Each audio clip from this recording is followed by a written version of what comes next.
गौतम बुद्ध की सच्ची प्रेरक कथा। अगर तुम रोज सुबह 4 बजे उठने लगो तो 30 दिनों में तुम्हारा मन, शरीर और जीवन तीनों बदल जाएंगे। यह कहानी कोई कल्पना नहीं है, यह वही सत्य है जो गौतम बुद्ध ने स्वयं जिया और सिखाया था। वन के किनारे एक छोटा सा गांव था। गांव के लोग मेहनती थे, लेकिन फिर भी अधिकतर के जीवन में अशांति थी। कोई गरीबी से परेशान था, कोई बीमारी से, तो कोई अपने ही मन से हार चुका था। उसी गांव में एक युवक रहता था, नाम था सार्थक। सार्थक का जीवन बाहर से सामान्य लगता था, लेकिन भीतर भारी अंधकार था और देर रात तक जागता, सुबह देर से उठता और दिन भर थका थका सा रहता था। काम में मन नहीं लगता, छोटी छोटी बातों पर क्रोध आ जाता और भविष्य की चिंता उसे चैन से जीने नहीं देती। एक दिन गांव में समाचार फैला कि गौतम बुद्ध समीप के वन में ठहरे हैं। लोग उन्हें देखने, सुनने और अपने दुख कहने जाने लगे। सार्थक भी गया, लेकिन उसके मन में श्रद्धा से अधिक जिज्ञासा थी। वह बुद्ध के सामने बैठा। बुद्ध शांत थे, जैसे समय स्वयं थम गया हो। सार्थक ने पूछा, भगवान, मैं सब कुछ करने की कोशिश करता हूँ, फिर भी जीवन नहीं बदलता, शांति नहीं मिलती। क्या मेरा भाग्य ही ऐसा है? बुद्ध ने उसकी आंखों में देखा और बोलो कि तुम सुबह कब उठते हो? यह प्रश्न सुनकर सार्थक चौंक गया। उसने धीमे स्वर में कहा, सूरज निकलने के बाद, कभी कभी और देर से। बुद्ध मुस्कुराए। तुम जीवन से पहले हार जाते हो, इसलिए जीवन तुम्हें हर रोज हराता है। सार्थक को यह बात समझ नहीं आई। बुद्ध ने आकर कहा, कल से सूरज से पहले उठना, केवल उठना नहीं, जागना, फिर मेरे पास आना। सार्थक के मन में संशय था, लेकिन उसने प्रयास करने का निश्चय किया। पहली रात वह जल्दी सोने की कोशिश करता रहा, लेकिन आदतें बदलना आसान नहीं होता।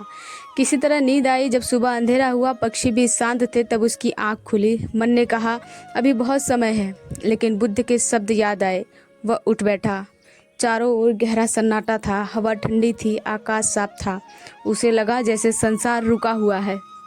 उसने कभी ऐसा सवेरा नहीं देखा था। वह बाहर निकला। गांव सो रहा था, कोई शोर नहीं, कोई भाग दौड़ नहीं, बस शांति। उसी क्षण उसे अनुभव हुआ, पहली बार उसका मन खाली था। अगले दिन वह बुद्ध के पास पहुंचा। बुद्ध ने पूछा, कैसा लगा? सार्थक ने कहा, अजीब शांति थी भगवान, जैसे मन में शांति थी। बुद्ध बोले, वह शांति तुम्हारी थी जो अब तक सोई हुई थी।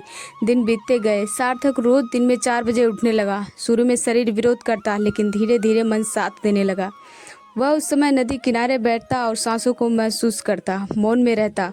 कुछ ही दिनों में उसे परिवर्तन दिखने लगे। पहले वह जल्दी थक जाता था, अब शरीर में हल्कापन था। पहले विचार बिखरे रहते थे, अब स्पष्ट हो गए। पहले वह हर बात पर उलझ जाता था, अब चीज़ें अपने आप सुलझने लगी। एक दिन उसने बुद्ध से पूछा, भगवान, केवल समय बदलने से इतना परिवर्तन कैसे? बुद्ध ने कहा, तुम्हें समय नहीं बदला, तुमने अपने मन का स्वामी बनना शुरू किया है। सार्थक अब दिन भर अधिक सजग रहने लगा। जो काम पहले बोझ लगते थे, अब सरल हो गए।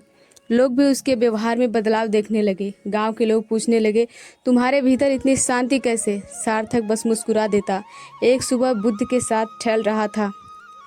सूरज धीरे धीरे निकल रहा था। बुद्ध बोले, ये समय सबसे शक्तिशाली है। जो इस समय जागता है, वह जीवन की दिशा तय करता है। सार्थक ने कहा, मुझे लगता है जैसे मैं पहले दूसरों के अनुसार जी रहा था, अब अपने अनुसार जी रहा हूँ। बुद्ध बोले, यही स्वतंत्रता है। कुछ महीनों बाद सार्थक पूरी तरह से बदल चुका था।